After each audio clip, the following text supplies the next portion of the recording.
वगैरह से, तो आप क्या कहते हैं? ठीक है, गेट ऑफ या गेट ऑफ, कौन सा लगाएंगे? कहीं से उतरते हैं, गाड़ी वगैरह से उतरते हैं तो उतरने के लिए, चढ़ते हैं तो get on get off, got got on the bus, got on the bus, got off the bus. तो हम क्या कहते हैं? ही गॉट, यहां आपका ऑफ द बस।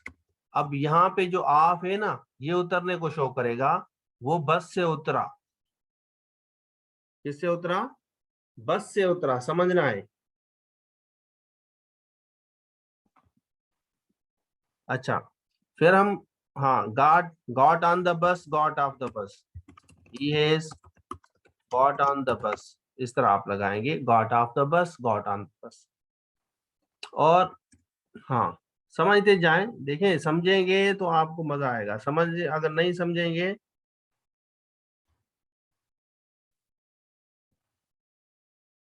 वो हम अगर कहते हैं कि वो कल रात से काम करता आ रहा है,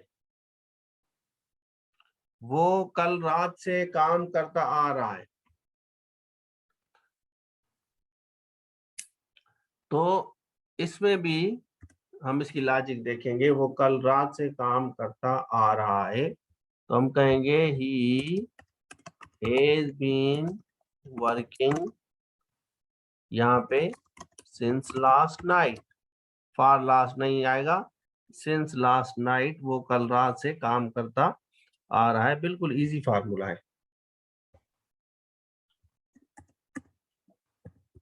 they have been learning, they have been learning ऐसे long time since, from, for या none of them,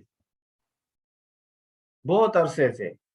जब हम कहते हैं कि बहुत अरसे से वो काम करते आ रहे हैं, मतलब अरसा तो बहुत है, उससे काम करते हैं।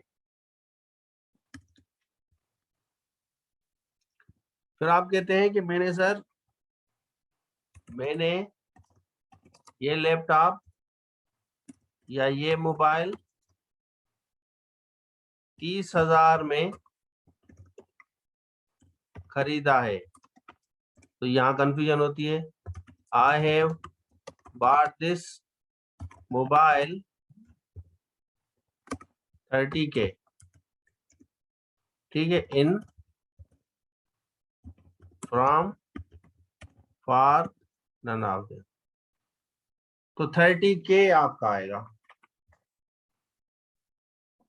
चलें, इसको तो हम लगा देते हैं फॉर अ लॉन्ग टाइम, ऊपर वाला तो मैंने वैसे ही कर दिया है, और ये जो 30K है ना, इसके साथ आपका फॉर का लफ्ज इस्तेमाल होता है।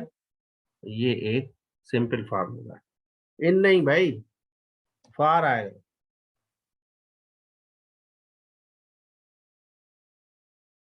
क्या आएगा? फॉर आएगा। चले, वो मैथमेटिक्स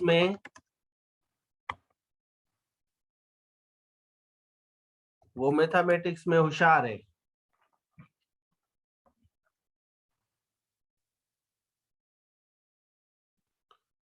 भाई पॉइंट ऑफ टाइम हमारा होता है, पॉइंट ऑफ टाइम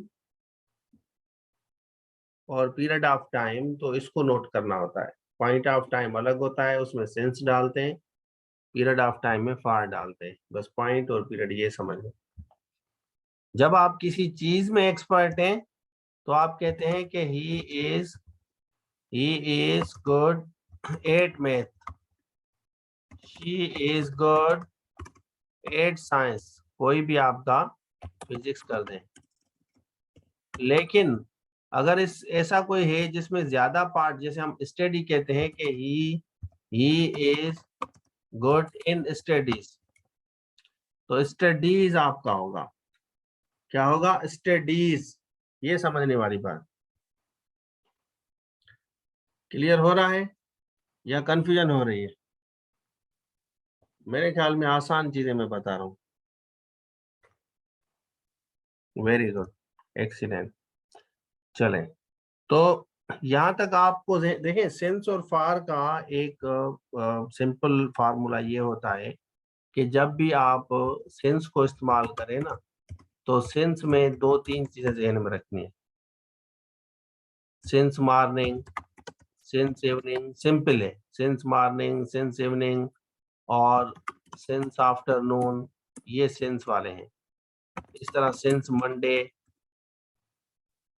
और सिंस ट्यूसडे, ये सिंपल है ना। आपको एक दफा मैं हालांकि समझाता हूँ, फिर आप यहाँ पे भूल जाते हैं, तो ये बेसिक्स हैं, तो आपको मेरे ख्याल में चले। फिर हम आते हैं, आप किस चीज से लिखते हैं भाई? आप अगर इंक से लिखते हैं और आप किसी पेन से लिखते हैं या मार्कर से लिखते हैं, तो जब हम मस का बात करें ना, तो मस के साथ आप याद करेंगे इन के साथ इन इंक। आप कहते हैं कि आई राइट इन इंक। ये जो मैं टेस्ट लेता हूँ ना, ये उसके हिसाब से मैं आपको ये ओवरव्यू दे रहा हूँ, जो आपको टेस्ट भेजता हूँ या करता हूँ या कुछ भी वॉट एवर, ठीक है ना। तो ये इस तरह के सवाल है। I write, I write with pen. काफी बच्चे पूछते हैं कि सर वो टेस्ट लेते हैं, उसको भी हल किया करें थोड़ा बहुत। तो with pen, with marker, with pen, लेकिन अगर आपकी मस आ जाती है तो उसके लिए आप अलग सा वर्ड इस्तेमाल करते हैं। तो ये इन और विद का थोड़ा सा डिफरेंट है। चलें, यहां तक क्लियर है? अच्छा, वेरी गुड। हाँ, कल टेस्ट होगा, कल टेस्ट लूंगा। जब आप कोई चीज इस्तेमाल करते हैं, he killed, he killed an animal, pistol, उसने पिस्टल से जानवर को मारा।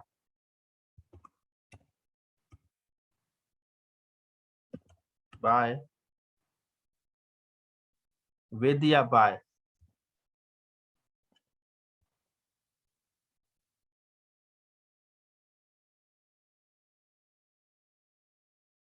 विद या बाय? शाबाश, जल्दी करें।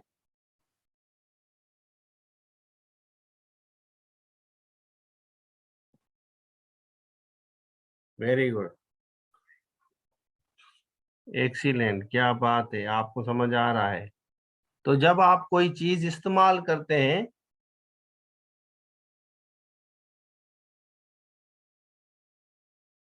जब किसी चीज को इस्तेमाल करके कोई चीज करें, तो हम क्या लगाएंगे? ही किल्ड, तो विद का इस्तेमाल होगा, विद। जैसे अगर आप कहते हैं कि भाई, आप कहते हैं कि भाई मैं छुरी से सब्जी काटती हूँ, छुरी से। तो छुरी से जब हम कहते हैं कि आप इंस्ट्रूमेंट का इस्तेमाल कर रहे हैं, तो उसके साथ विद का इस्तेमाल। ये एक सिंपल गाइडलाइन आप लोगों के लिए, सिंपल गाइडलाइन है। बस विद का इस्तेमाल करें, with gun, with pistol, with आप क्या कहते हैं कि इसको, पेन है तो पेन इंस्ट्रूमेंट है, उसके लिए आप विद का इस्तेमाल करेंगे। क्लियर है? चलिए, यहाँ तक मेरे ख्याल में आप लोगों को समझ आ गया कि ये कहाँ कहाँ स्ट्रक्चर है। चलिए, अब हम इसके डिस्कस कर रहे थे। जैसे कल वाली क्लास में मैंने आपको ये लिस्ट दिखाई थी, तो ये मेरे ख्याल में आपको अब क्लियर हो गया है कि, लेकिन कुछ चीजें इसमें हैं जो मैं आपको इससे समझाता हूँ कि इसमें से कौन सी। कि आप जॉब के लिए तैयारी कर रहे हैं, FIA हो, ISI हो, उसके अलावा टीचिंग हो, और IBS TS हो, BPS 5 to 15, municipal town officer हो, आपका लेक्चरर हो, ऐसे राइटिंग हो, कृषि राइटिंग हो, या जूम लाइव क्लासेस इंग्लिश के लेने हैं, तो आप इस नंबर पर रब्ता